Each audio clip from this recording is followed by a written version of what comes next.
Today we continue with our class laws of Tzedakah. We start with Sefer Shmiras Haloshon, and the topic today is study the laws. There is another meaning of the description of the art of silence as a craft. One who seeks to become craftsman must study the trade that must study and train until he has mastered the skill of a given craft. There is no other way to become true expert in one's trade. Okay, so let's do it again and explain. There's another meaning of the description of the art of silence.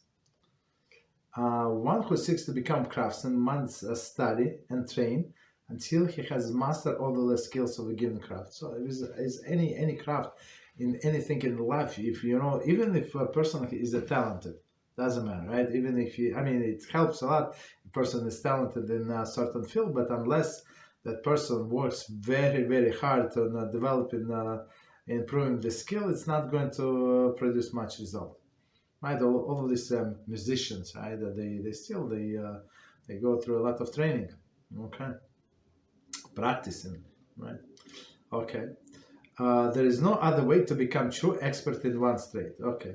With regard to a speech, one might be inclined to think, why must I study the laws of Shmiras Haloshon in all of the fine details? I will simply train myself to avoid conversations. That way, I will surely not transgress. This is a mistake, for not always the silence is desirable. In fact, there are even times when halacha requires one to relate a negative information about given individual.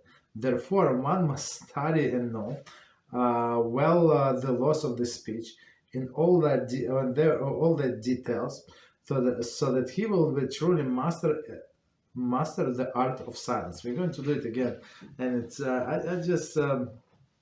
it's very interesting. So people who try to become closer to Hashem, and they start learning halachas of brachas, right? Whoa! And they say for a cucumber I have to say different blessing than on my tea. That's too much. Who can remember all of these details?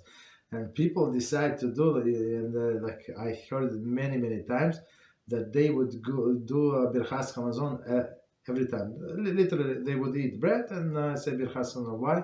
Because it's too much to learn all of the other details, and they're afraid to make mistakes, which is on one hand it's very commendable.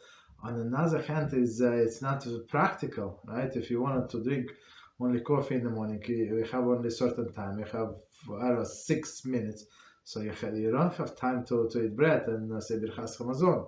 So it's not practical. And many times, if you need just if you want to eat a cookie, so why would he say birchas hamazon, right? Or say blessing on bread? So same ideas here. With regard to speech, one might incline to think, why must I study the laws, Shmiras Haloshon, in all of the fine details, right? It's too much. All of these laws, all of these cases and sub-cases and exception to the cases, and exception to the exception of the cases. But the person might think it's too much. I will simply train myself to avoid conversation. So a person says, I'm not going to talk to anybody, but it's impossible. So we know Hashem created us, as a Targum uncle say, as a speaking being.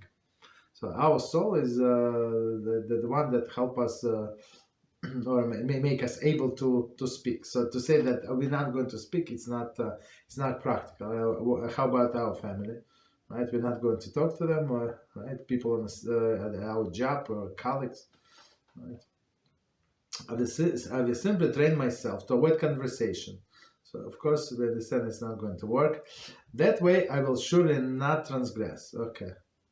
This is mistake, and not always silence desirable, right? So you cannot always say keep quiet, right? The silence is desirable in certain situations, right? In fact, there are times when halacha requires one to relate negative information about a given individuals, as we will learn a few examples in the past that you're obligated to step up, right?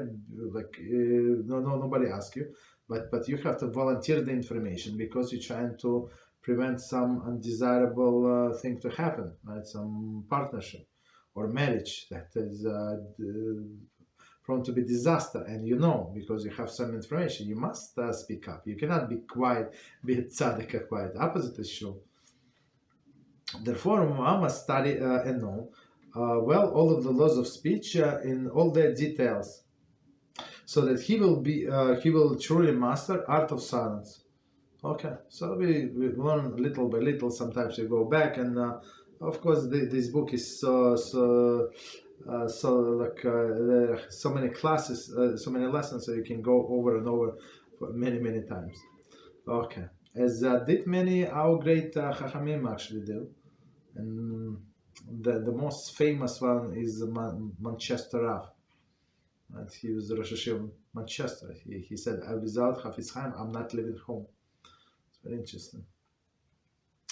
The sages were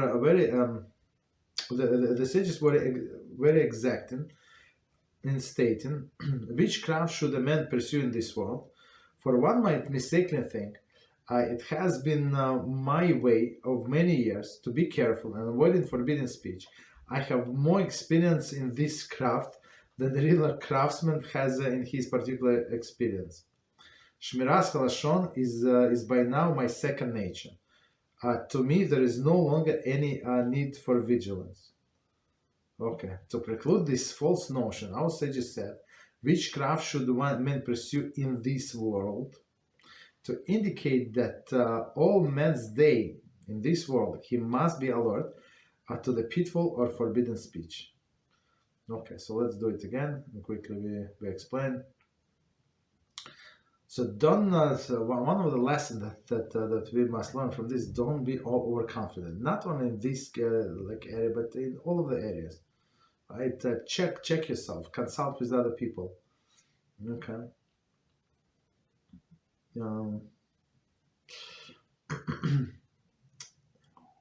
One more time. The sages were very exact when they say which craft a man should pursue in this world. Meaning, while you're in this world, try to improve this craft. Right? One might mistakenly think it has been my way for many years to be careful in avoiding forbidden speech. So I would say, yeah, you can say that. Maybe because you were in that such a circumstances. Maybe nobody provoked you. Maybe it was you were not put in such a situation that you must speak. Life is very different. From what was a year ago, 2 years ago, and now it's very different. Circumstances are different. So just because you succeeded there does not mean that you're going to succeed now.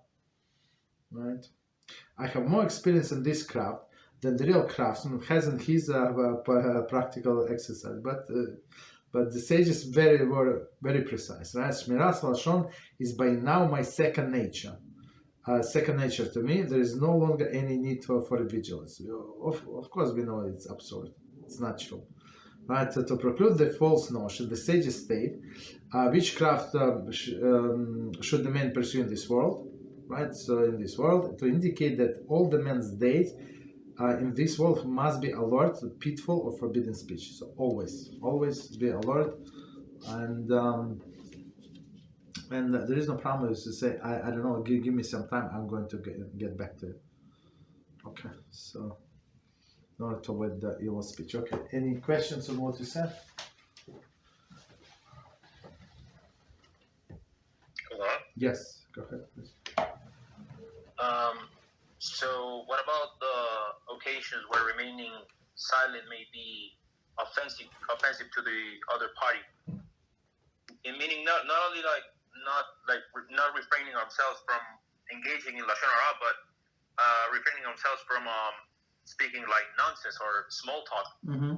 I guess in these occasions we have to remain silent if necessary. But what about if the other person gets offended? Let's say, for example, when my parents, I cannot speak Torah all the time. They are not familiar with the topic. Mm-hmm. If I remain silent when they're present, then that will will be some sort of like offensive to them. So what will be like the case? Why is it offensive? Why like a 3-year-old has to talk? We cannot stop him, but the grown-ups sometimes they to themselves. Why do they have to talk all the time? I'm not talking about you, but other people. Like, what is the problem? In my personal case, I used to be more talkative before I started to guard my speech, and they simply cannot like deal with this. They don't know what's the deal. They may think that I don't know, upset with them or something like that. I don't know. So okay. So maybe when you speak, it would be like extra friendly, extra nice, so to show that there is no like there's nothing wrong. You understand? So you're not upset. You're not against them. You're not against anybody. I'm trying to talk less. So I also sometimes would have this actually situation, but with people like for example my uncles. I have few uncles. They like to talk. They would like to find out. They live in the different place, right? So they like to find out how's siblings, how's mother, how's this, how's that friend, how's that aunt, like all of these questions. So of course you understand it's prone to Haloshon Hara. So I always say I don't know, let me send them my classes, and the guy said, my uncle said, I don't want your class, I want to talk to you. And I told him, like, you know what, I'm not interested in talking, small talk. So if you're interested in hearing me, if you truly want to hear me, here are my classes. That's all. If you listen to my class, you know everything that I think, almost. You understand? So, and of course you like limit this conversation and all of the occasions that you're together. You understand? So if you know that the occasions is going to be like they expect you from 12 to 2, so I don't know, come 1:30 or something, and say apologize, I need to leave. So if you cannot excuse yourself at all from coming, so just limit the conversations. Okay. Thank you, Rabbi. Yes, you're welcome. So eventually, one of the uncles, I told them just let me alone. I mean, I'm not going to tell them whatever I know. Like, what is their business? It's not like they're going to help somebody or I don't know to do. I mean, it's all a small talk, like pure Lashon Hara. You understand? Okay. What else? Anybody else have questions? We continue. Okay, so we continue with our laws of Tzedakah Maaser, and we're on section 3. Let me see how long it is. Close to the end. So, our topic: who is obligated to Mitzvah Tzedakah? Okay, and we start with if somebody following, it's page 33. Last paragraph on this page, F. Person who cannot afford to give tzedakah, and it's very famously asked question. Person is struggling; they hardly can survive, right? Okay. So a person who cannot afford to give tzedakah, one who collects tzedakah for the poor, is prohibited from collecting from an individual who is known to give tzedakah every time he is asked, despite not having means. Such a person is always gives because he embarrassed not to, regardless of the fact that he cannot afford it.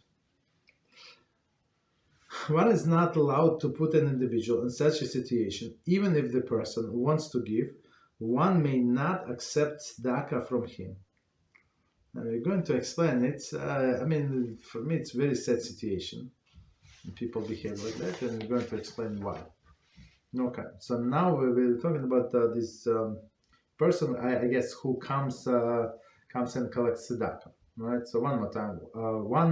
One who collects tzedakah for the poor is prohibited from collecting individual who he knows gives tzedakah every time he's asked, despite that not having means. So there is some people, and for them dignity, it's like right, the dignity and self-respect is more important than everything in the world, and how people view them. Some people do not care, but for some people it's everything. So every time somebody comes to them to ask to ask for money or something, they give, and they give a lot. So and I mean a lot like in on their scale, but for them it's a killer. For me, okay, maybe I sometimes I give a little more, but I'm going to survive, right? But for them it's a life and death situation. So this guy, this tzedakah collector, is not allowed to ask them for money. So if he can avoid them, he must avoid them. And it's actually there is the story in Gemara when it was such a rabbi. He was a big tzaddik, but was very poor, and he did not wait for this Gabbai tzedakah come to him. He was actually running as soon as he sees somebody come to collect. He would run after them and said, "I want donate. Tell me who collecting for." And once these two Gabbais came and they saw this Rabbi, and they started running away because of this. It's prohibited for such from a person like that, right? He needs tzedakah, but he would never take. He only gives, right? So that's a very interesting story. So we're not allowed. So even he's nice, and we're not allowed to put somebody in such a situation. We have to be very, very sensitive. Right, so maybe if you came to collect, this person is there, so maybe not to collect this time, right? And the people are they're so embarrassed, like with their like means. It's crazy. In the place where I live, for example, it was maybe 20-25 years ago. So and I mean, I'm not sure when exactly it started. But people trying to do all of these fancy weddings for their children. The wedding is what 3-4 hours, 5 hours, I don't know, right? And they would spend a lot of money. They would take a mortgage, basically, that they would work for another 15 years. 15 years for these 4 hours fancy schmancy that everybody came and said, "Wow, it's a nice wedding, this and that," and children in some sense they were expecting such weddings, right? Because their friends had one, and their parents also not rich people, and rich people, for them it's normal to have something like that. And in some community, in Hasidic community, when there is more or less subordination, right? So this I don't remember exactly which one. I mean, few of them, they actually got together and said, we're going to instill a rule, right? So you're not allowed to have more than 3 people band, I think. Like that's 4 people, 5, I don't know, like only a few people band. People would have like 15 people. Like who needs that? And you cannot invite more than 500 people, I don't know, 300 or whatever, to 50. No, so like they were limiting all of this expenses. You're not allowed to have this, and you're not allowed to have that, and flowers on to so much, not this much, and because with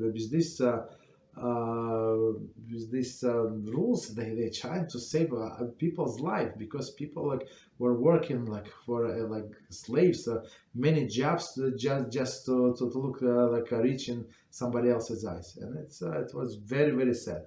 And many people, I mean, still I know some community they still doing it, like to impress other people. So he's a bus driver, but he has $60,000-$70,000 wedding.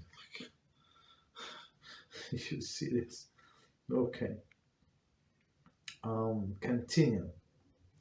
Such a person always give because he's embarrassed not to, right? So these people, of course, they know that they cannot afford such a wedding, but they still going to do it because they're embarrassed not to do what relatives are going to say.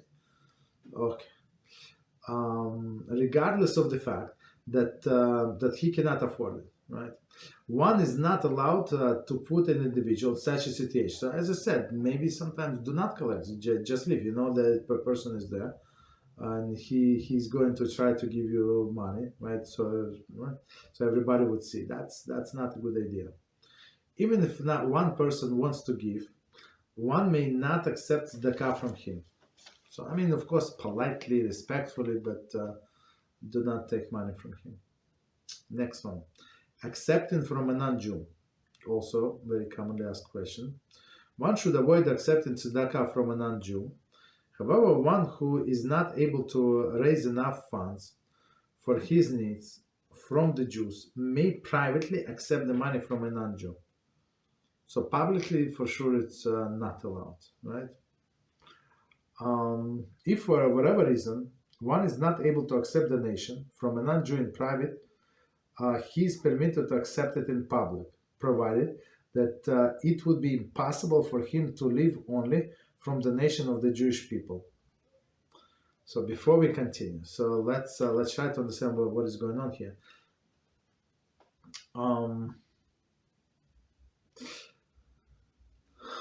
So a non-Jew wants to donate, right? So one second. I'm not sure if he's.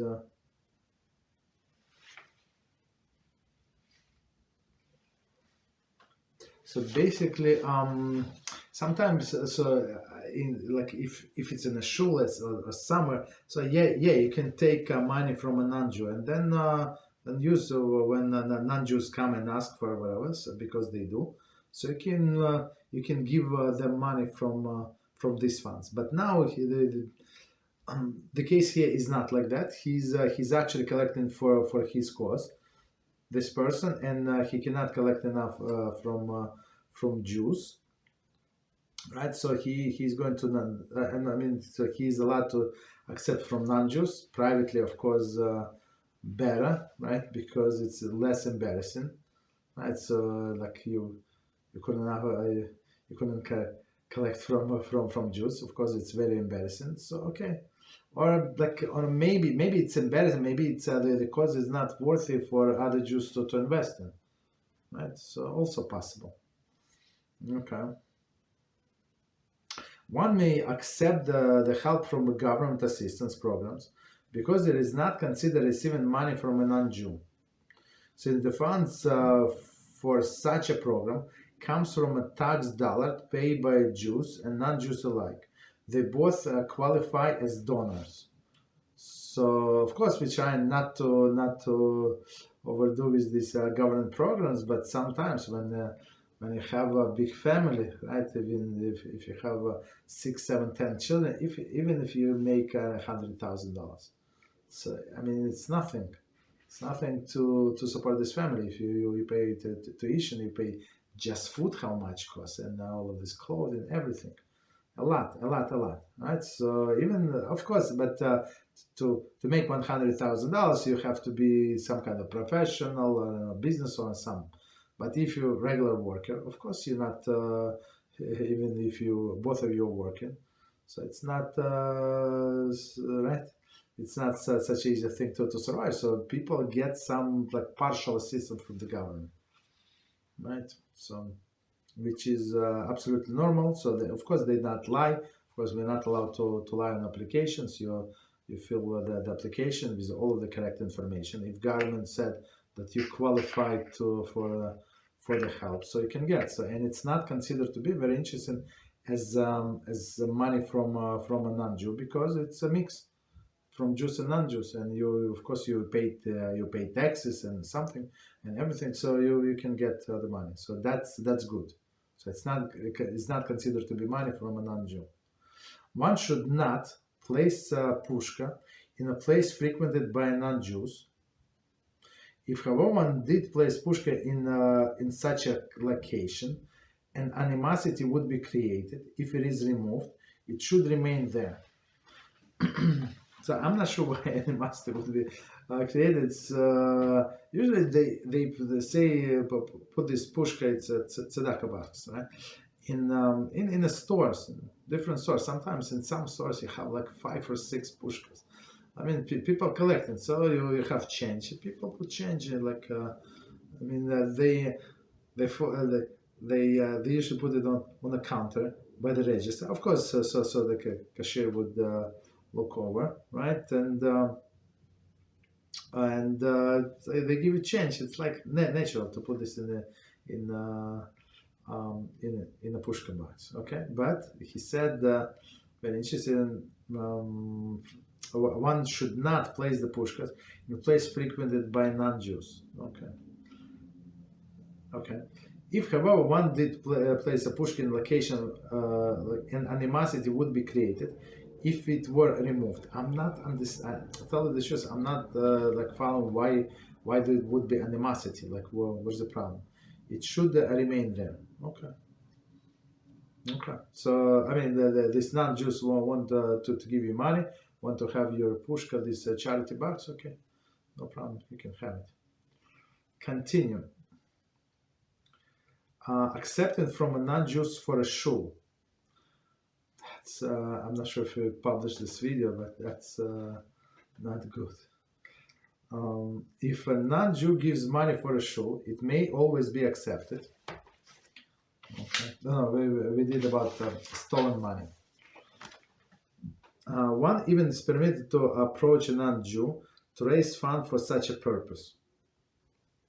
If non-Jew donates an object to a shul, for example, menorah or the like, it may be accepted and used provided that a non-Jew donated with understanding that it will be utilized in a way the shul deems appropriate. So let's try to understand this part. So this non-Jew wants to donate for a shul. So the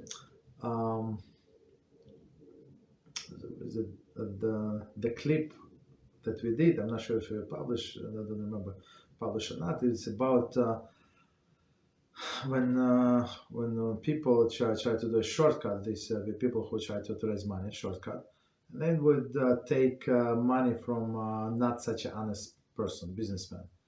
Right? He wants tax deduction, stuff like that, and this money is stolen from the government in the taxes. Let's say he did not pay enough taxes. So this the shul, you can pray there for 100 years, nothing is going to be answered. Why? Because all of the reward, all of the merits goes to the owner of the shul. Who is the owner of the shul? Right? The owner of the shul is the government. And when we support the government, I mean, let them stay stable. But they actually exile prolongs. So big issue to take stolen money. So, right? So it's better maybe to collect money for a longer time or ask kosher people, but do not take from non-kosher people. Okay. So one more time, accepting from a non-Jew for a shul. If a non-Jew gives money for a shul, it may always be accepted. Okay. So meaning, I'm not sure for a building. I guess he's not Christian. He's not will not try to be on the board of the shul because it's possible. I mean, it's only normal. Look, if I'm sponsoring something, let's say I have unlimited. I don't learn Torah. Somebody does not learn Torah and has unlimited time and he wants to be a big boss. So look, he gave $3 million. He wants to be on the board of the shul. What's the problem? Right? I mean, it's only natural. Right, so let them try to say no to him, to this guy. It's very interesting, right? One is even permitted to approach a non-Jew to raise funds for such a purpose. Okay, permitted, I would say not recommended, but permitted, yes. Okay. If non-Jew donates an object for a shul, so now he wants to give menorah or something. So, and same for a Jew, when you give something to a shul, you have to understand it's not yours any longer. It belongs to the community. Okay, you're part of the community, but you can no longer decide what to do with this menorah or with wherever they have. If they decide to sell it and buy something better, so you cannot stop them. Understand? So, but some people have a personal attachment to things, whatever they give to shul, and he said it's mine. No, it's not yours, mister. It's not yours. You already reward all of the kavod, you all of the receive all of the respect for that, and you name it there. So stop it. Okay. Okay, so one more time, if a non-Jew donates an object to the shul, for example, a menorah or the like, it may be accepted and used provided that a non-Jew donated with understanding that it will utilize in a way the shul deems appropriate. So that's what we said. They decided to sell it. They decided to sell because this non-Jew bought the best one, right? The most expensive one, but they forgot to consult actually the shul. What is it? Office. Okay. Any questions before we continue? Actually,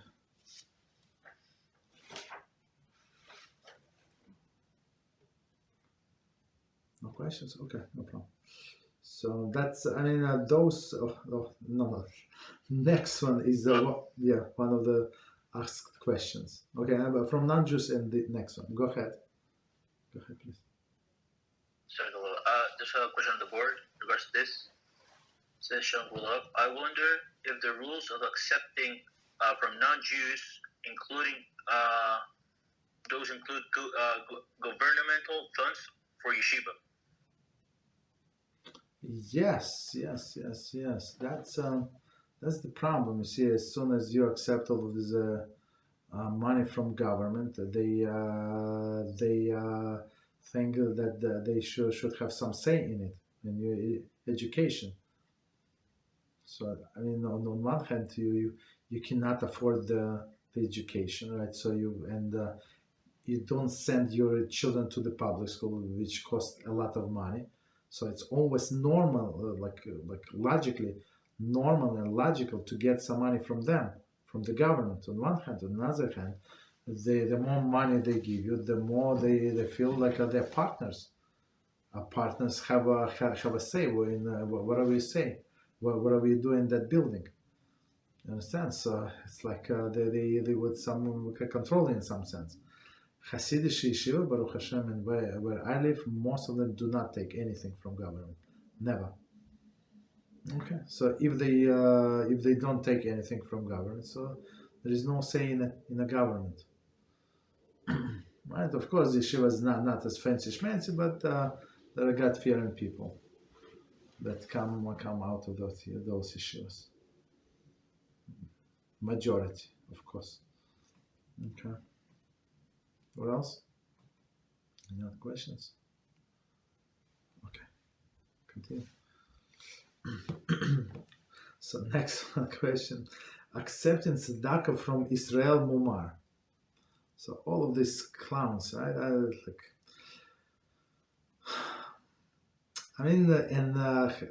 Of course, Yitzchak, the evil inclination, send a lot of money to these individuals, right? If Israel Mumar, who is Israel Mumar, a Jew who is deliberately transgresses major mitzvahs, for example Shabbos, wants to give tzedakah to poor people, one may accept the donation. So for poor people, there is no problem, right? So it's like almost like what is it? Yeah, like I don't want to say a non-Jew because it's very, very embarrassing that the Jews cannot feed their poor. That's very, very embarrassing to accept the money from a non-Jew. But this person, okay, he's this Mumar, Israel Mumar, and he wants to give to poor people. There is no problem. So we have organization to feed poor people, to give them, buy them clothing. Okay, no problem. It is questionable if tzedakah may be accepted for Israel Mumar for a shul, right? Because he goes against Hashem, and then of course he would want his name to appear on the building, right? So and maybe his non-Jewish wife, Jessica. So what's wrong with Jessica? She loves all of the Jews. She loves matzah balls. She loves this and that. You understand? So that's a big question. And plus, maybe if, as we said, the money is stolen from the government, so it's not a good thing. It's like, right? It's not a good thing to accept money from such a people. And it was a famous question about that question story that happened with Yaakov Kamenetsky, right? The father of Rav Shmuel Kamenetsky Shlita, that one of the biggest rabbis in America at this point, right? And he actually was the first one who signed the letter that when after Rabbi Reuven Shlita talked to many people, they refused to sign. He was actually the first signed letter against these missionaries, right, in Florida, right? So it's, he's a very big and righteous individual, right? So when his father, he was asked to help to build the shul, he said, absolutely, let's build the shul. And people came to him and said, Rabbi, it's good luck for us, right? So far we will collect in a few weeks. We're up to like 1.5%, right? We're up to 1.5% of about what we're trying to collect. But this guy, there is a rich guy, and he said, I'm going to give you the rest, even plus. So you built a better shul. Why are you limiting yourself? I give you even more than you're asking. And they say there is only one problem, Rabbi, that he lives with his non-Jewish wife, and he wants the names to be in the building. Rabbi Yaakov Kamenetsky, he said, absolutely not. He said, go collect the money from simple people and ask them that we want to build. It was in Muncie many years ago, right? When Muncie just started. We want to build like a local shul. What is the problem? Let them give money. And they came and they say, people give, but they give pennies, they give dollars. It's not enough, Rabbi. We're never going to build the shul. But this guy said, okay, I understand. I understand only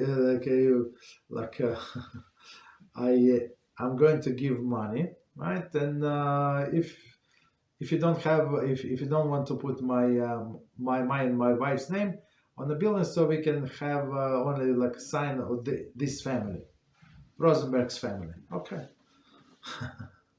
So Rav Kamenetsky said, absolutely not. Go back and try to collect money. He said this is not a good idea to take the money from this Mumar, Israel Mumar. And they came back, and this guy said, okay. He wanted, like, it was for him. It became personal. Don't put any names on the bill. We're going to give the money, and the rabbi was insisting, absolutely not. We cannot take the money. And at the end, people say, maybe Rabbi is crazy. Look, this guy, okay, maybe he did teshuvah, maybe he did not. But he offers the money, right? And Rabbi was insisting, absolutely not. We have to get the money, and then the miracle happened, and they in 3 days or 4 days they just collected all of the money, whatever they need. Whatever happened, I don't know, in people's heart, but they saw that whatever they saw. So Hashem basically tested them and see how they're going to withstand the test. Are they going to take the money from this Israel Mumar or not? So, and we see many empty shuls, especially in where I live, like in my neighborhood, there were many Jews used to be. They would build buildings, apartment buildings, like 9-story, 8-story, I don't know, 7, 9 story tall, and on each door they would have mezuzah. That's how many Jews there were.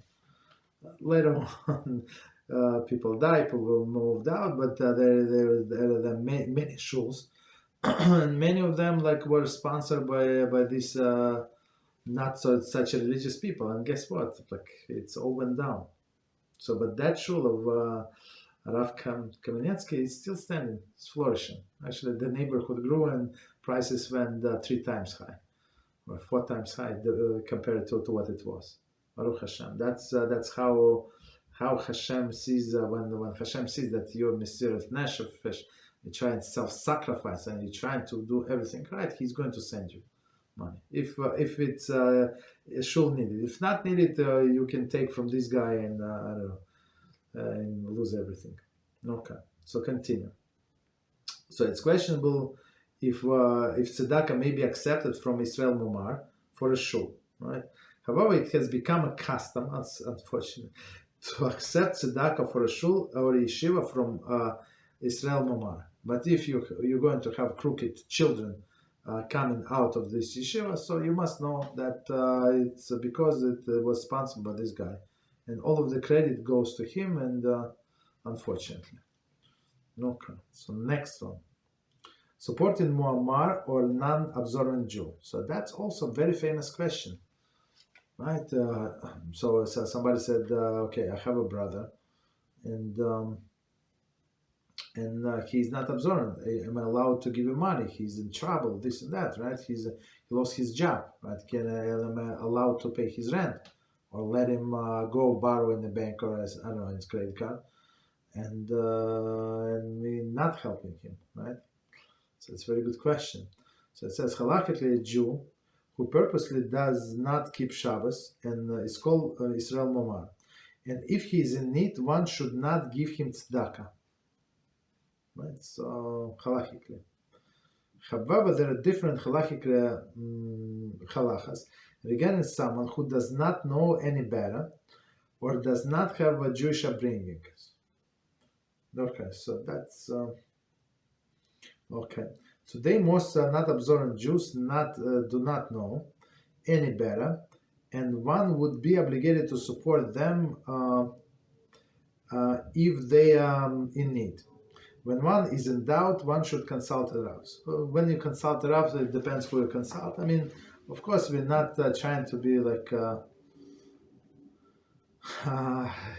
kill them or something. But if I have a choice to give to this person and give to somebody who is a Jew who is really trying to live a Jewish life and give his or her children Jewish education, so there is no question in my mind who I should give. Because if I give this person, it's going to be an expense in another person. So I mean, the choice is clear. And if you if you ask me if I know anybody like who is this person, not observed, who never knew about Judaism, I don't know. Me personally, I do not know. Too many of them. Most of the people, they chose to be ignorant, and I'm dealing with people from many countries, and. They just want right? They just chose to be ignorant, even though there is a Judaism, and they know the Jews, and they know how precious to be a Jew, and how and they tell me that the stories about the grandparents, what they do during the Holocaust, and this and that, and how they kosher before the Pesach, and right, all this beautiful story, but we're different, Rabbi, we're different. Okay. You're different. So, but the first obligation comes for us to give tzedakah, of course, to our, as it says, amitecha, right? So, what is amitecha? So your fellow, your brother in Torah and mitzvahs. That's so. If somebody is not observant Torah and mitzvahs, so this person, unfortunately, he or she, they remove them from this category of my brothers, brethren. I mean, okay, what can I do?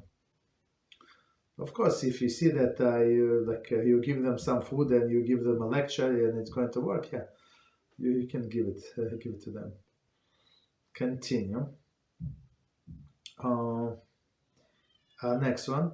Given a questionable organization, that I would even spend hours and hours speaking about this. One should not be careful to only give tzedakah money to organizations that follow the dictates of the Torah. So there are not too many organizations like that. Just so you know, some of them have beautiful advertisements. Therefore, one should not give tzedakah to organizations which are known to disperse money to places that do not follow the dictates of the Torah. Right? So they chose some cause, and today you can I've got this website, but there is this website.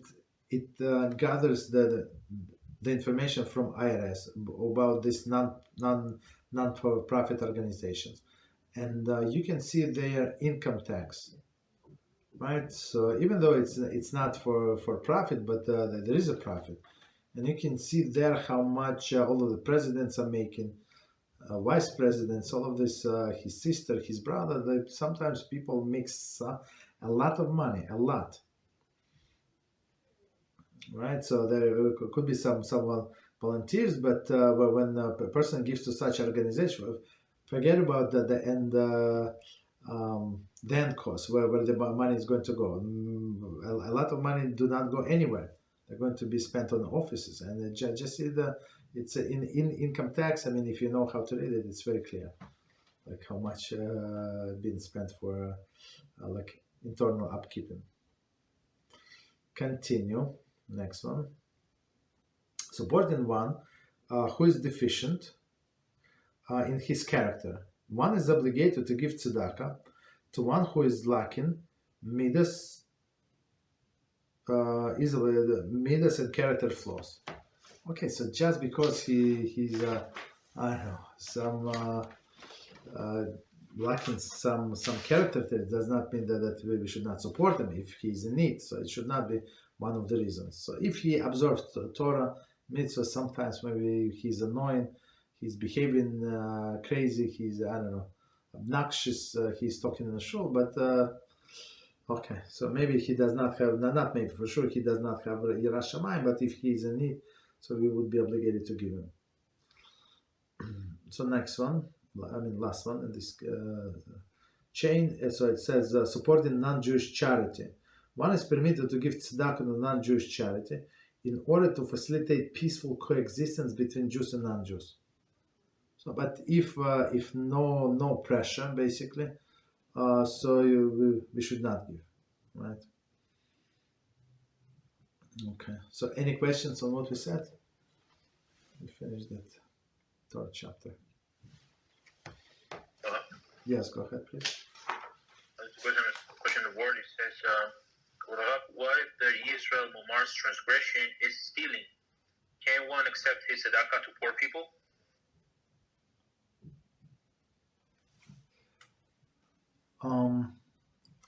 Why is it stealing? No, I apologize. I gave this example that they steal if they don't pay taxes or something. So I mean, for something spiritual, we should not take his money.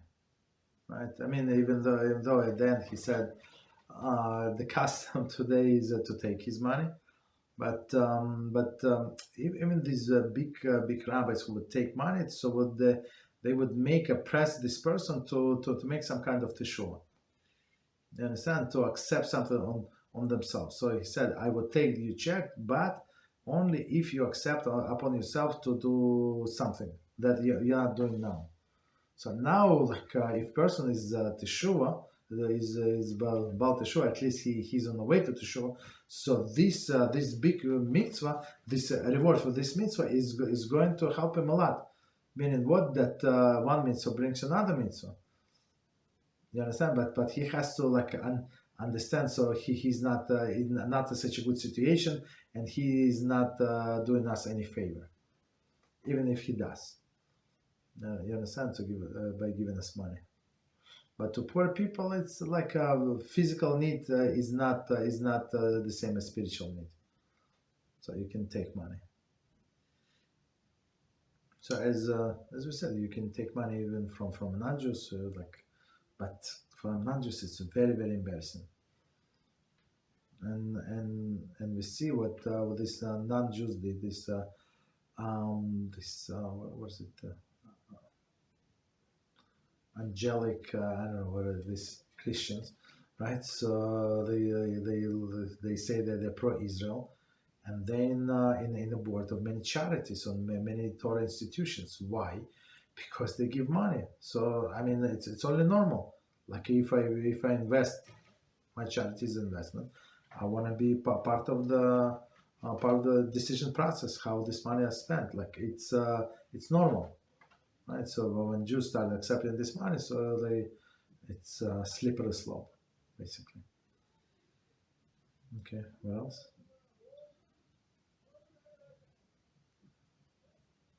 Thank you, Rabbi. You're welcome. Our friend is also asking, well, if one thinks Shabbat, it's, so to speak, not for them, but if they know about the eternal Gehinnom, they would keep, if they would not keep Shabbat, does he count as a Yisrael Mumar? If he doesn't know about eternal Gehinnom and still not going to keep Shabbat, I mean, some people they so not receptive. So whatever you tell them, it's like they will make it. They will make fun of it. You understand? So they might know many things, but they act differently. So is this person good Israel Mumar? So if he knows that, forget about punishment, forget about reward, right? Let's put it aside for a second. If it says that the Jew is considered to be a Jew only when he keeps Shabbos, so that's all, right? And that's covenant with God, and that's what people have been doing for 3,330 years plus. So, and he said, I'm different, I'm in different circumstances, so that's it, right? Of course, people play stupid. Like we had this video on one of the channels about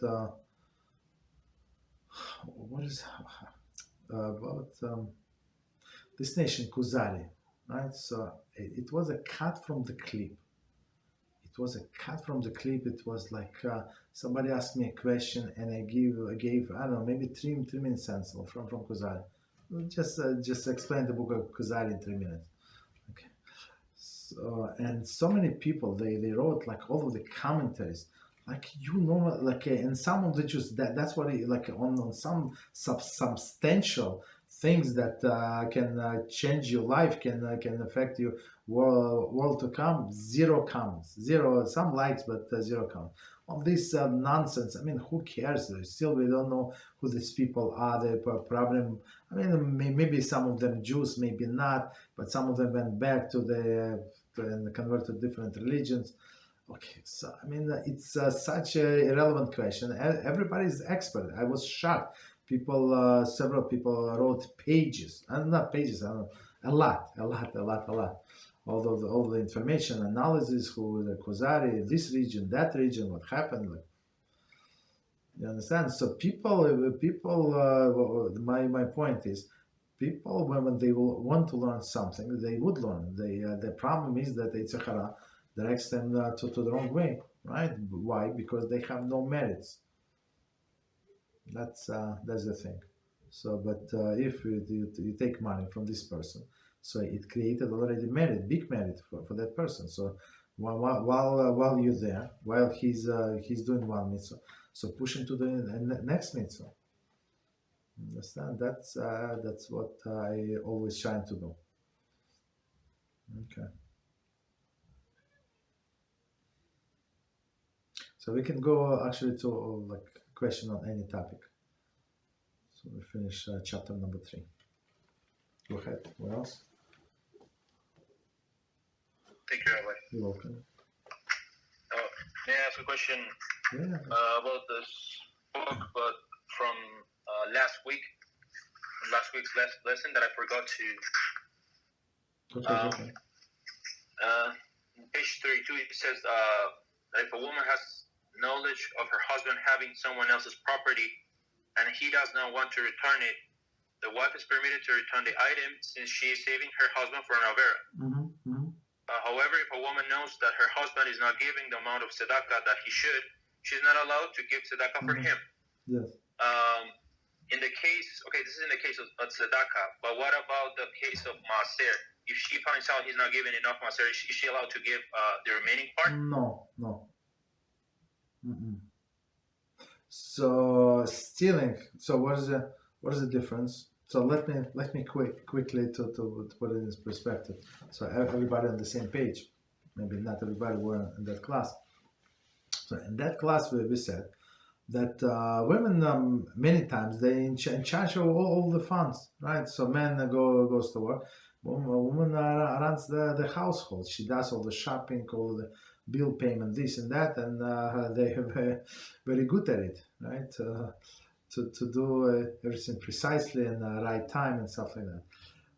So and since she's in charge, so we said that many times if guy is stingy, her husband is stingy, she's not allowed to give a large donation. If he's a stingy, period, she's not allowed to give any donations, right? Only he can, whatever he decides, right? But if he stole something and she knows that it's a stolen item or stolen money, so in this case she would be allowed because to return to the person, right? Why? Because she's saving him from the punishment. So she actually does him a favor, and it's biblical, right? According to the biblical law, a thief is obligated to return stolen property. Sometimes, sometimes, just quick note, he's not obligated to return stolen property, but monetary value. For example, he stole the boards, right, from somebody, right, wood boards, and he made a chair or made a table. Okay, this table, of course, is worth much more than these boards. Of course, like final products, he like stained it and finished it. Okay, looks very nice, right? But he would be obligated to return the monetary value. For how long? Forever and ever, right? Unless there is circumstances and change when that person give up the hope. But anyway, the thief is obligated to return. So she's actually, when she gives the person back whatever the husband stole, so she's saving him from gain of, right? Because nobody goes to, as our sages teach us, nobody goes to Gan Eden with the stolen money, with the blood of stolen money on their hands. Blood meaning that that person from whom he stole actually invested time and his life, which is blood, to make this money, right? So in this case, she's it's not his money, right? So she's not taking anything from him. Okay, literally. So she's saving him, doing him a favor. Maaser Kesafim, Maaser on money, right? We said there were three opinions. One, it says biblical. It's my minority opinion. Some say it's rabbinical, but majority poskim said it's only a custom. So when it is a custom, meaning that he's accustomed to give 10%. So even it's holy custom, and we, of course, for us it's like it's 100% halacha, but halacha on biblical level it's to give only this 1/3 of the shekel. So most likely, even he is very stingy, he would give this 1/3 of the shekel. So she's not allowed to give this 10% just because he's stingy. Because there is no such obligation. In this case, it would be stealing. So she would be stealing from her husband. That's the case that we went over last week.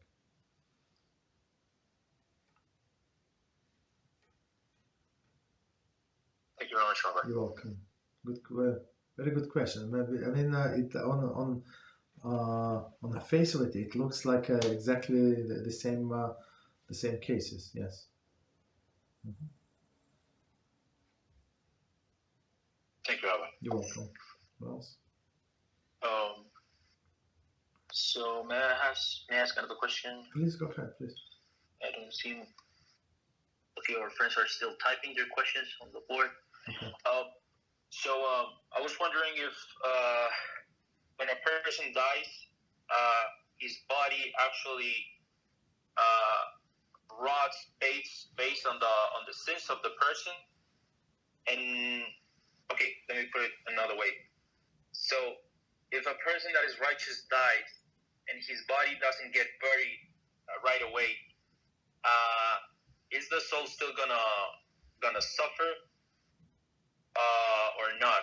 I mean, is this depending on the person's sins?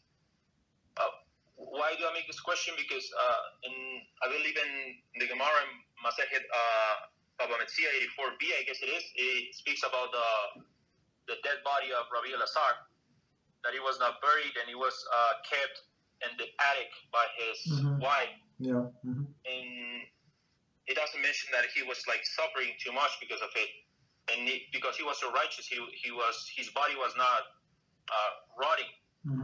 So it was not decomposing. So that's kind of my question. Is it the composition? I mean, if the body does it go bad depending on the sense of the person, and if the person was righteous, his soul's not gonna suffer if he doesn't get buried right away? No, but those that's a very good question. But those are 2 or 3 separate things. So first of all, there is no problem with the decomposition. So only, as we know, only righteous people, they do not decompose, right? When they there are testimony when they would have to, what is the word, exhume, I think, the grave and transfer to another country, another place for a reburial. So they, of course, I mean, the boards are no longer there. So, but the body was there, or the boards are rotten, but the body is there, right? So, and it was untouched, right? It was like he died just yesterday. But for all other people, for all other simple people like us, the body, it has to decompose, and the faster it's going to decompose, so the less suffering of the body, right? So it's actually good. And it says in Pirkei Avos, it's one of the things it says that the bigger is the body, the bigger the person, the longer it's going to take him to decompose, right? Because the decomposition, there is no problem with that. It says that a man came from the dust. He's going to the dust.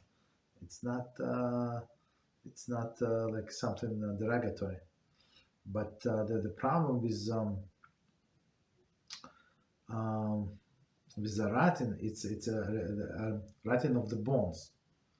When Gemara says a rotting of the bones, what does it mean? A person who was jealous, right? So many times when you exhume the grave, regular person, the bones are there, the skeleton is there, the flesh is not. Of course, the flesh was eaten by the worms and maggots, but the skeleton is there. Like bones, they're very strong, right? But if person was jealous during his lifetime, so even his bones are going to rot. So that's I think the emphasis everywhere. The bones are going to rot. The soul, of course, it says, so it's, one part. Second part that you mentioned a few times, that the soul is going to feel it. Yes, soul is going to feel like every like a worm and maggot. Sometimes snakes comes, other animals, other creatures come. Moles are coming, right? All of the like underground creature. For them, it's like a feast. You understand that they have, especially in the Jewish cemetery, because we're trying to in order for a person to decompose faster, we have to remove a board to something like on the bottom.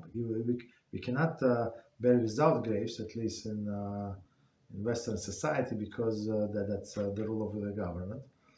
But in Israel, I was part of several burials, my relatives, right? So we buried without grave, right? But there is also like the ground is so it's so rocky.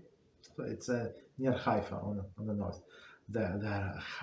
It's so rocky. It's like I'm not sure. Of course you use machinery to dig the grave, but it's like the body is not going anywhere. But in other places, when the soil is much softer, so they're afraid that they saw this this decomposition from the body is going to go into like underground springs and can come into people's drinking water, stuff like that. So that's the issue. That's why they require everybody to have grapes, so that the decomposition would take much longer. Or decomposition even going to happen in a grave, and maybe it's going to dry up. I'm not sure where is the rationale, but they would not allow to bury somebody without a grave. Here, right? Okay. Yes. Thank Okay. you very much, Yes. So the soul suffers. There is a part of the soul that stays here with the grave. That's why that's the reason. I completely forgot. That's the reason why people come to the grave of tzaddikim. So if his soul, his heavenly soul, went to Gan Eden, right? So what is here? Why praying here? Like he's dead. He's not going to answer us, right? But his soul, that the one that is in blood, right? And nefesh, I think. So it's still here in this world, or part of the nefesh. I'm not. Don't exactly remember, but it's still here when the person was buried. Okay, what else? Thank you very much, Rabbi. You're welcome. So the next question on the board says, Kabbalah, in this week's parasha, it says Abimelech saw Yitzchak jesting with Rivka. Given the modesty of the patriarchs and matriarchs, surely they want to show public affection. I wonder, how could Abimelech find out about the marriage? Okay, so jesting. Okay, it's a very good question. It does not mean that they were holding hands or something. Maybe they were laughing, maybe throwing things to each other, like behaving very affectionate ways. You understand? So, for example, if you were walking because they thought maybe nobody saw them, so of course they were distant, they would not hold hands or something. But you can see right away that somebody or the people look at at each other a certain way, like husband and wife, and they maybe they laugh or something. So that's how it's obvious. So it's not his sister, for example.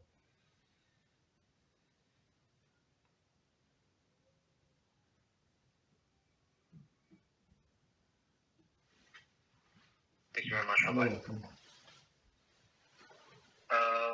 Our friends has another question about the weekly parsha. Mm-hmm. It says, after Philistine herdsmen breaking the oath by stopping up the wells of Abraham, why did Isaac agree to have the new oath with Abimelech? Okay. I mean, it's a lesson for us for life. So you cannot be insisting on everything with everybody. So if you're going to insist on everything always being right, always everybody do the truth and kindness to you, so you're never going to succeed, and you're going to be this one of this unfortunately these depressed individuals. And I'm trying to help some people, but sometimes that doesn't matter how much I want to help. I'm not sure if they want to be helped. So they insisted, no, but they did not treat me well, and I did this to them and that to them, and still there is no appreciation. So if you're going to try to everybody to be such a righteous person around you, so you're only going to get a depression, guaranteed, right? But right, Yitzchak said, okay, forget about what happened. So let's continue. Let's continue living. And that's what we have to do. Sometimes, don't see somebody cut you short or something. I would just give them whatever they want and continue, because life is very short. When you're going to be very exact with all of the people around you. So when are you going to have time to serve Hashem? Understand? So sometimes if it's the problem, the issue can be resolved monetary. So let it be resolved monetary. Anyway, all of the money belongs to Hashem. Understand?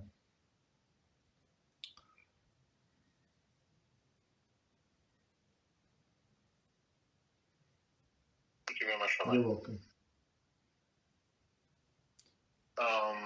So and just one last point to this. So the Torah can be written with a feather or a kaneh. Kaneh is it's from Talmud Brachas. Kaneh is a reed, right? A reed that grows in the marshes, in the lakes or something. So it's like it's very very flexible. It goes to this like with the wind, it can go all the way down, but then stand up. So with this, I would say this teaches. So be like a feather or like this reed, right? So why?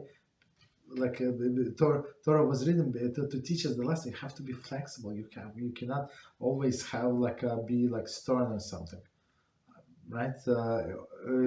About sorrows of Hashem, yes, but all other things like be flexible. Okay, yeah, go ahead. Sorry, go ahead. Thank you very much, Rabbi. You're welcome. So I was wondering about a sleeping time that an average human being has to spend like 8 hours a day. To me, it seems like it's a lot. Mm-hmm. And reading about like tzaddikim, it said that they didn't sleep much. Mm-hmm. Even Abimelech, he would have like very short naps throughout the day. Mm-hmm. But I was wondering, is the fact that we have to sleep for a third of a day every day in order to function, is it some sort of a punishment or something like that? Mm-hmm. Okay, so it's a good question, very practical question. So why do we sleep so much, right? That's the bottom line. So Rambam in Hilchos Dios, he said clearly, person must sleep 8 hours a day, right? Clear. So he said if he can do with less, so he can do with less, but 8 hours like 8 hours like average for a normal person. But more than 8 hours, it's not good for anybody. I mean, for at least for most of the people, it's not good. It's not productive. And on one hand, on the other hand, it says in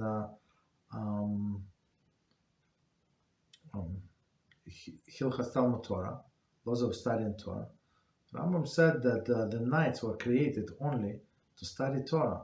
The moon was created only for people who study Torah. Of course, they didn't have electricity, so when you have full moon, right, and even where I live, like if you sit next to the window, let's say nothing is blocking, let's say your window, and you have this moon, you can read. You can read. Of course, it's like it's not as good as your electric light, but it's more or less you can read. So he said, if person would know that the value of the Torah studied at night, he would never spend one minute in sleeping at night. So our sages ask, there is a commentary there. So like Rambam, Mr. Rambam, so we should sleep 8 hours, or do not sleep at all, or don't sleep during the night or something. So and also just explain. So of course, it's not, learning at night is very very valuable. Cannot compare it during the day, and that's why all the tzaddikim, they would get up at night, at midnight, 1 a.m., 2 a.m., and they would study until the shacharis, and then pray shacharis and continue with and then do the nap, right, and then continue with the seder of the day, right? So it was absolutely normal for all of the righteous people, but some of us need to go to work, so it's not going to work so much. So not sleeping at all at night, right, and sleeping 8 hours, it's a huge difference, right? So our poskim explained that a person has to sleep like a minimum amount that he needs for his body, right? So whatever your body needs. So if you need to sleep 8 hours, otherwise you cannot function. So that's your limit. You must sleep 8 hours.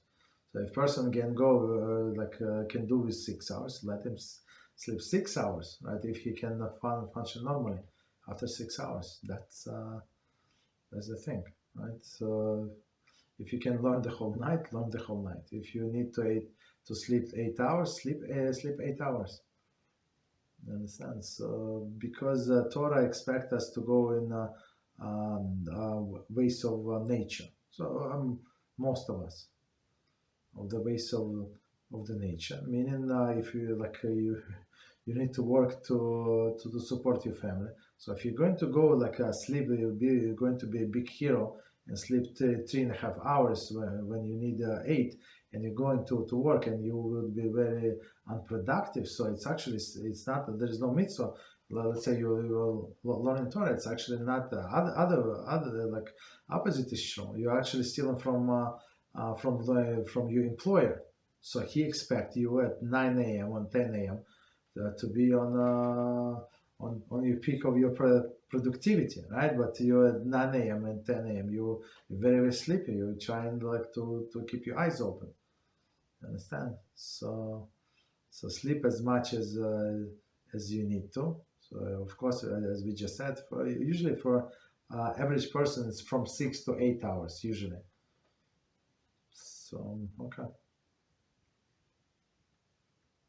Okay, so just a reminder. So we started our classes at 8 p.m. now, from now on until the end of the winter at least, until the switch time back.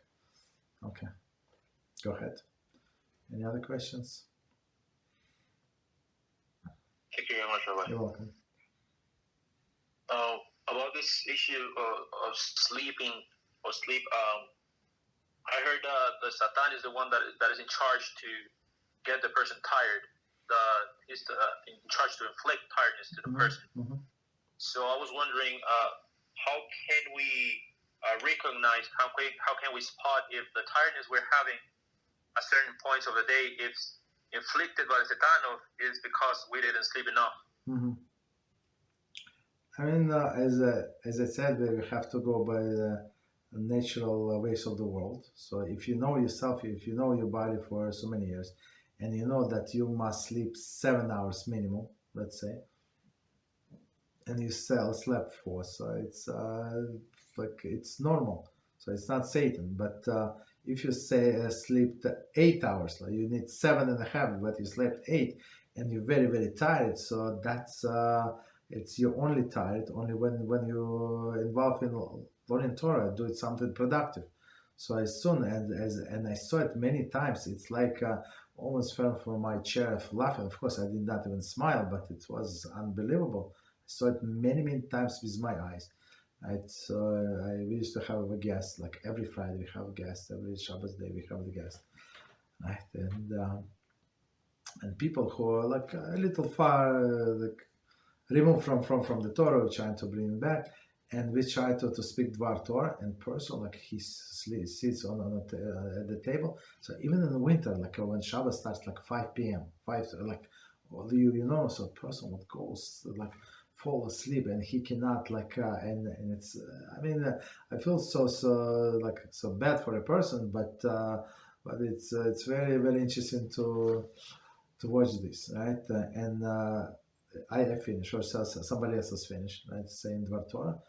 And the person asks this new person, so what do you do for a living? Of course, it's not appropriate.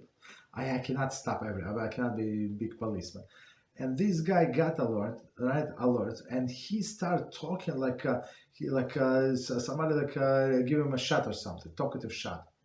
Like he never slept. Such a boost of energy. It's unbelievable. So that's a Satan. When the holiness, holiness of Dvar Torah, it's too much for the body to handle, right? It shuts down, right? And when there are nonsenses, it's full alert. And it's my personal thing. So that's I actually that's how the Satan work, and we try to learn from a Satan. Right, and apply it against him. So when something like this is happening, for example, there is I'm such a situation, and there is such a Picor is speaking, and I cannot leave for whatever reason, right? Or something is going on, or I don't want to hear. So I do exactly the same with myself, right? The natural infliction. So I put myself to sleep. I could be looking at you with open eyes, but I be sleeping.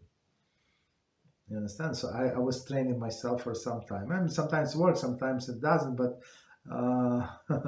but many times when it was critical for me not to listen to one word what was said, and I had to be on that in that place, and I had to like shut down my mind completely. I was able to several times. Baruch Hashem. Hashem, of course, had the mercy on me. So, so we learn from Satan, and another lesson actually what we learned from Satan: be annoying. So how is annoying? Like a fly, right? A fly, you're trying to eat something, fly comes, you shoo it away. Okay, you may be upset, maybe you yell at it and you laugh at it. So maybe you even hit it. Okay, guess what? 30 seconds later, it's back, always, constantly, right? Until you maybe finished, maybe you did not finish, maybe you like decided not to finish today, maybe later on you understand? So fly comes back. And that's Satan. Like just because you won yesterday does not mean that he's going to leave you alone. So he's going to come back. So with our service of Hashem, our sages teach, learn from Yitzchak constantly. Okay, I failed today, completely. Right, I was embarrassed myself. Right, so okay, continue again, come back again. Just because you failed, just because the fly failed to eat from your plate, does not mean it's not coming back. Maybe it's even more motivated. And same should be with us. We have to learn from the fly and be very, very annoying, very, very right, coming back, even stronger. Okay, go ahead. Thank you very much, Rabbi. That was great. Thank you very much. So there's another question on the board. It says, on the topic of sleep, if someone has a hard time dealing with oversleeping, what strategies can he use? Hard time is oversleeping, meaning that the person tend to oversleep. Like that's the thing. I guess so.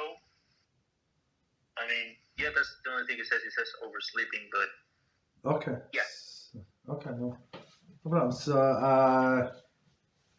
I think I gave this advice once, and that works for me. But in general, but it worked actually with other people who I gave this advice. So you can give yourself penalty, for example, because you could not get up, right? For like if you put like alarm very, very loud. So I have during the week I use alarm in my cell phone. It's very loud, very, very loud, like like small room, and it's very loud alarm, acoustic, unbelievable. You jump, right? And I have me personally, I have several alarms, and they hit snooze. So 5 minutes later, I have another alarm. So it's like the alarms would drive me crazy, and me personally, I would get up. So it's like you have to be prepared not to shut off alarm, and plus you can penalize yourself.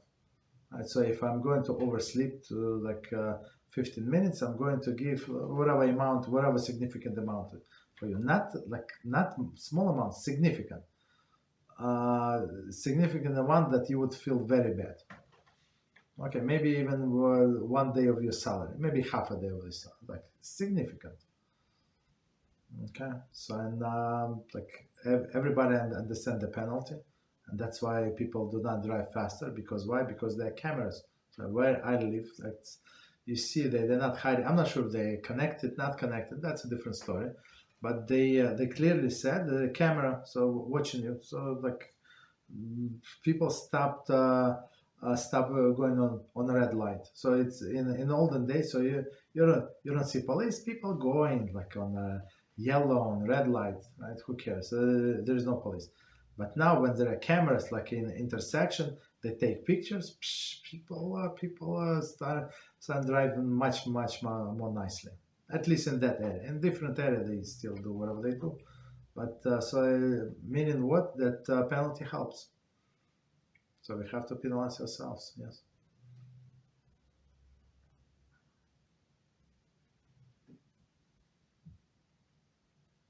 Thank you very much, Rabbi. You're welcome.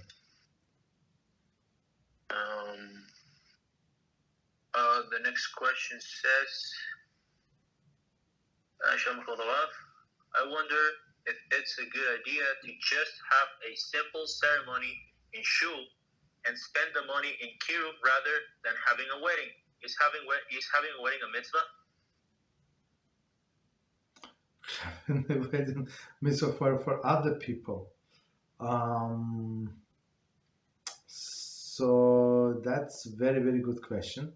Have a fancy schmancy wedding or have a small wedding. So I had one of the first people with whom we started the class. He no longer with us. I don't know where is he. So he by that time he just got married. Well, he was planning the marriage, and of course knew Balchuva. He was religious by the time he was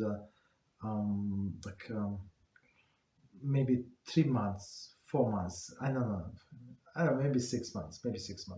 6 months Balchuva, and he asked Rabbi Rubenschlitt if he knows anybody, and Rabbi said, I know I have a student who's been my student for a few years, approximately at the same age. So they got in touch, and basically they decided to get married. So it's unbelievable match. Two of them students of Rabbi Rubenschlitt. So same ideology, very holy couple. And but since both of them came from, I never talked to her, but only to him. So from a not religious background, of course, the family very far from religious. So I told them about, I said, you know what, very, very important, this mixed dancing, and I was continue with the mixed dancing. He said, Rabbi, it's all taken care of. He said, my holy wife, his holy wife, said, let's not have a music at the wedding. Okay, so it's not going to be any music, like a dinner only. So just speeches, because this our relatives would not understand. They're not on this level to understand separate sittings, and the separate sitting, no dancing together. So he said it's a lost battle, right? And he was in his early 30s. I guess at the same age, but all of their relatives, they're not going to listen to them. They're going to do whatever they want. So they say no music, period. I'm not sure. I did not go to the wedding. I don't think the separate seating worked out, but at least like family sittings, it's normal when the family sits together. So just make sure that guy sits to the guy, wife lady to lady. There is no problem whatsoever. No problem whatsoever. Understand? So they decided to have this dinner, whatever. I think it was also in the shul, but in some shuls they have big halls, right? And that's it. So very, very, very good couple. So he says, my holy wife thought about it, and she said, no music. That's it. Solution to all of the problems. You don't have to talk to anybody. It's my wedding. So on my wedding, there is no music. Why? Because I decided so. Okay, that's it. So I would say it depends on the person. So if especially for guys, it's irrelevant, I guess. For women, it's very, very important. So if she said, so this initiative has to come the way I understand from a woman. So if she said, I'm fine with a small wedding in a shul, right, or whatever in the hall, only to have chuppah 10 Jews, and that's it, and that's normal. I'm okay with that, so that's normal, right? Do that. But if she wants all of the other relatives and friends to come, so it would create all of the issues. You just have to handle the issues. That's it. It's not like end of the world. So even if it's going to mix sitting, but separate dancing for sure. So for women, they would create some kind of enclosure, so you cannot see them. So they go to that area only, dance only there, and the men dance in the main section. And everything is solvable, but but it depends, right? But it is a lot of pressure on them, especially when the crowd is not okay. So I would say if somebody would do it, take the money that you save and use it as a down payment or something, because it's going to be a lot of money wasted on this show off.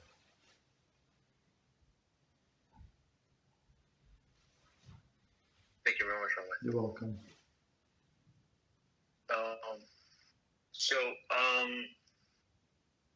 I have a question in regards to the suffering of tzaddikim, because in the Gemara it speaks about the suffering that Rabbi Yehuda Nasi and Rabbi Kadosh was getting because something. I mean, this is what mentioned by Rav Mishrahi, because something he did with a calf. Mm-hmm. He was kind of harsh with a calf, and he got this punishment that he would suffer like 13 years. Okay, so in the Gemara it says that because of his suffering, the world would get benefit from it, because they would not. It was not necessary to have rain, because the ground would have its own moisture and so on. But I was wondering, is the suffering from tzaddikim that they get out of a mistake that they make, is the suffering does this suffering bring some sort of benefit to the world, even if it was acquired because of a mistake that the tzaddik made? Is it so? The question is, I'm trying to understand the question.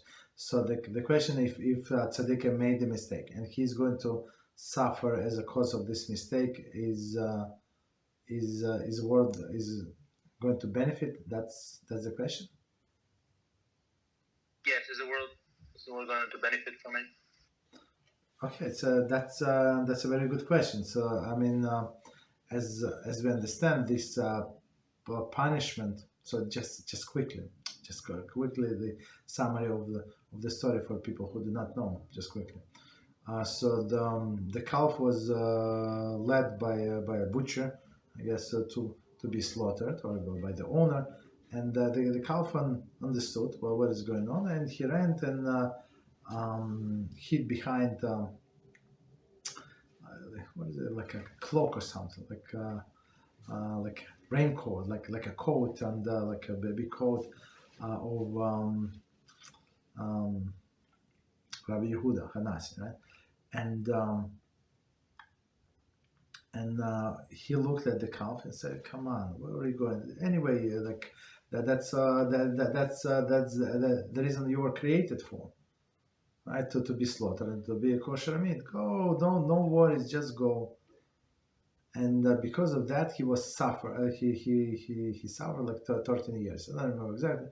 Our friend said 13. Let's take 13. But the issue is like. Well, what was the issue? Because he was harsh. Yes, the calf was created for this, to be in a kosher steak, and it's actually a big privilege. So if a Jew is going to eat this steak, and if there is a soul or a person that is trapped in this calf, so it's going to be big aliyah, big uplifting for the soul, which is amazing. So in some sense, we're doing this calf. What is the favor? Other calves are going to be eaten by these pagan heathens, right? So it's a waste of life of the cow. So in some sense, whatever Rabbi Yehuda said, of course it was true, but he had to have some mercy, as our sages explained, because cow ran for him to hide. So even if he said, protect this cow for 1 day, 2 days, whatever, and then send them to slaughter, it would be more appropriate. So from this we learn. So if somebody asks you for a favor, even though the person is not deserving favor, so don't be very harsh. Don't judge everything don't be so precise, so exact in your judgment. You understand? And he suffered very, very much these 13 years. And he could not go to the bathroom, and he was suffer very, very much. So, and the whole world benefited, right? So meaning what does it mean the whole world benefit? It means that on Rosh Hashanah there is a decree how much the sustenance people are going to receive, who is going to get married, not get married, this, that, all the things, and plus it's broken down on individual level, and plus broken down on individual level is also how much suffering this person is going to have in this year, in the upcoming year. So what does it mean? So he's supposed to get 10 pounds of suffering, whatever it means, right? So person can sleep less, for example. Just we were talking about sleeping today. Person can sleep less and suffer. From this and learn Torah. So meaning that he can get this 9 pounds of suffering out of 10 from self-inflicted suffering, right? Or he was doing some mitzvahs, right? Or she, like a woman, I'm not sure how they do it. Don't ask me, but it's. For me, these women who cook, who work full time and cook the whole night on Thursday. It's not to say it's not normal, it's not the right thing, but to say that it's an open miracle. For me, it's open miracle, open blessing. How can they withstand such a pressure? Understand? And then serve everybody on Friday and still be a mother and a wife and everybody else. It's unbelievable, right? So Hashem, and this is also suffering. So she's trying to keep up this Jewish family. It's suffering. She has to get up to children, right? At night, it's suffering. So all of this are considered to be sufferings. So when so much suffering was concentrated on one person, so Hashem said, okay, all other people, so it's like collective suffering and individual suffering. Same is collective parnasa for Jewish people. An individual, right, on an individual level, right, and so the suffering were taken in some sense from the world because Rabbi Yehuda took them. You understand? So, but of course it was not it was unproportionate, of course, compared to the sin, if you can call it sin, what he did. But he received complete cleansing. Understand? And he's in a very, very good place. He didn't go to Genom, I'm sure. He went directly straight to heaven. And the bigger reward that his Alam Haba is actually improving every time. Right? How? So when we still learn his Torah, when we still learn today, on Monday is my Mishnah day. Well, one of them, my Mishnah day, he was the more redactor and compiler of the Mishnah. So it's everything in his credit. And today we will learn his story again. So we learn many lessons again to his credit. And plus we have to remember that Hashem sends suffering only to a person who is able to withstand the suffering. So it doesn't matter how much we suffer in this life. You remember that Hashem sent it because you or I person can withstand. And another person cannot withstand my suffering, and me person, I cannot withstand his or her suffering. That's what's too much. But whatever we have, it's custom made for us. And custom made for us. Amount is not up to us, but how we going to deal with them, it's up to us, right? Whether Hashem send them is some disease or some other thing, financial issues, or a person said, I'm going to learn Torah, I'm going to do mitzvahs, and I'm going to suffer. So I'm not going to treat it as suffering, but it's going to be suffering in some sense. So that's up to us. You understand? But nobody can avoid suffering. You can redirect suffering, but avoid absolutely not.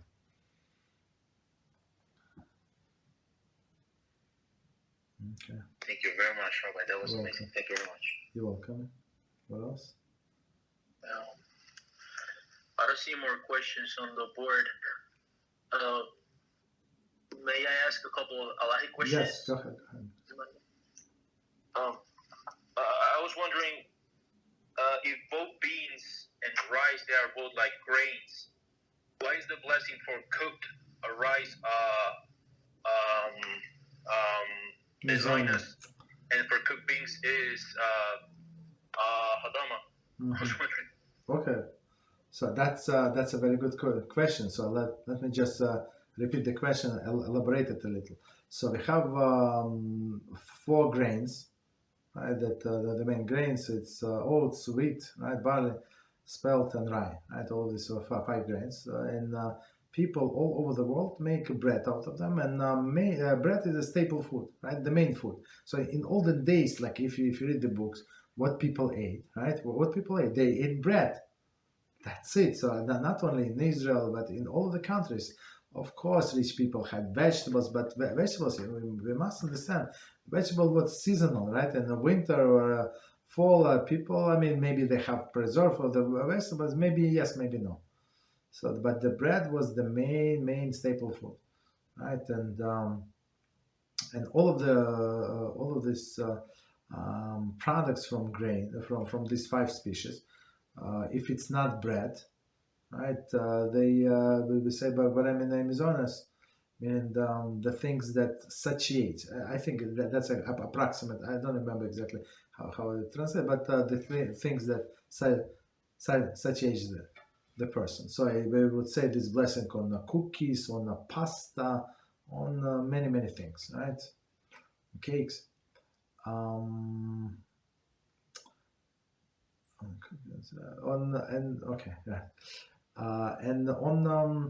also on oatmeal, right? So if you want oatmeal, or if you like, you say mezonos, even if it's cooked, doesn't matter, right? But on the rice we also say mezonos, but after the blessing is for sure is a regular on like we ate beans or something, right? So, or drank some, like the different blessing, regular blessing.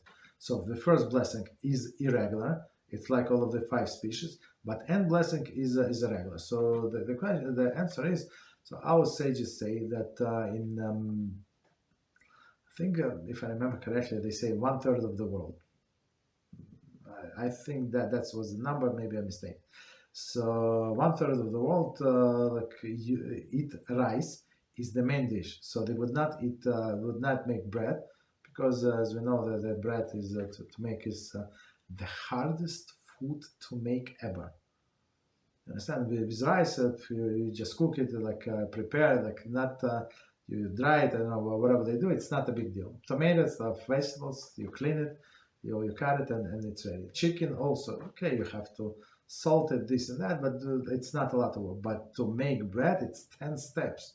It takes a very long time, a lot of work, right? And as we learn in Bereshit, Hashem said that people are going to, despite all of this work, so hard work, they're going to crave this food, bread.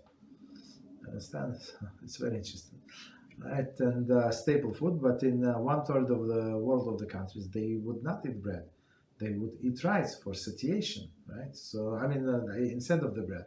So that's why our sages, they acknowledge the importance of rice, only rice. Beans, maybe yes, maybe they're not as satiated as let's say oatmeal, right? It's not, but rice for sure does. And that's why they say on rice we say mezonos. There are some people. I mean, we never recommend like accept any stringency. Like if there is a halacha, like clearly, I mean, the most accepted way is to go leniently. But some people who wants to go stringently, so they actually go by opinion that so maybe we have to say bare prichodama, right? The fruit of the ground on the rice.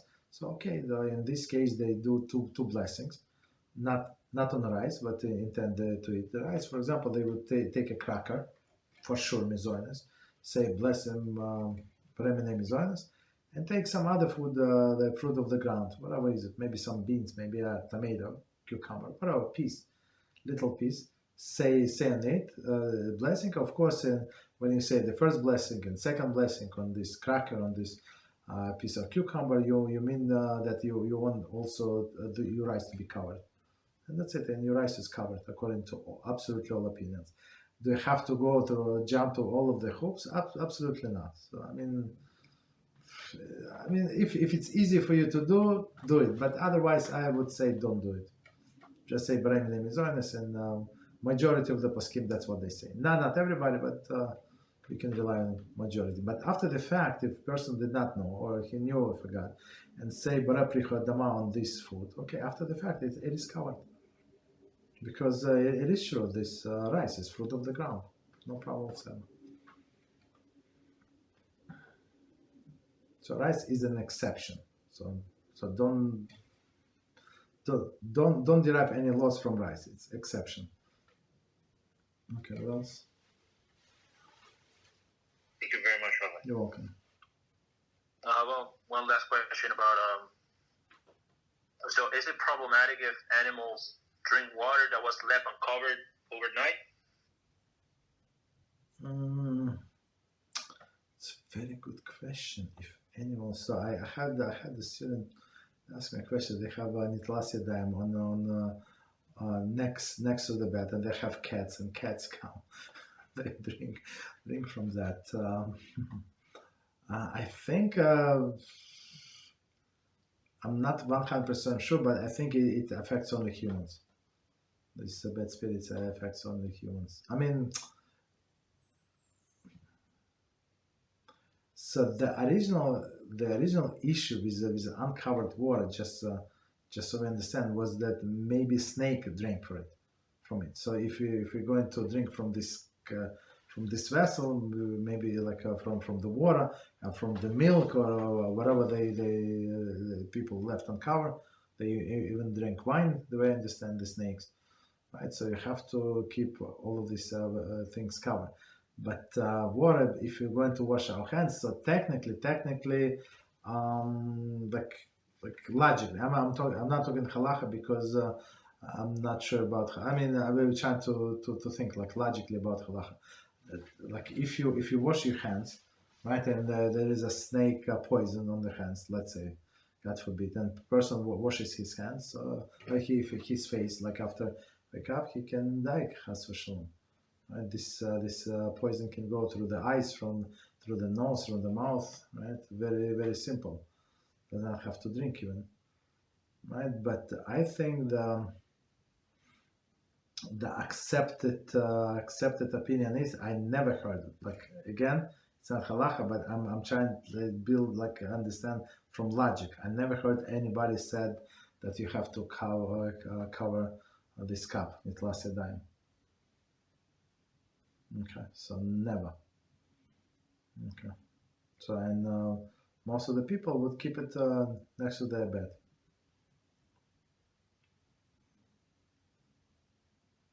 Maybe the snakes would be afraid to go with that room. I'm not sure, right? When the people are, but like they would not be afraid. For example, when people left something uncovered in the kitchen. But it's my guess. Okay. Okay. What Thank else? you very much. Yes, you're welcome. Any other questions? So we stop here. Okay, so let's stop here. So again, a reminder, so in the winter time we switch to 8 p.m. and please join us tomorrow, same time, and we're going to continue with our class Kitzur Shulchan Aruch. Thank you very much and good night.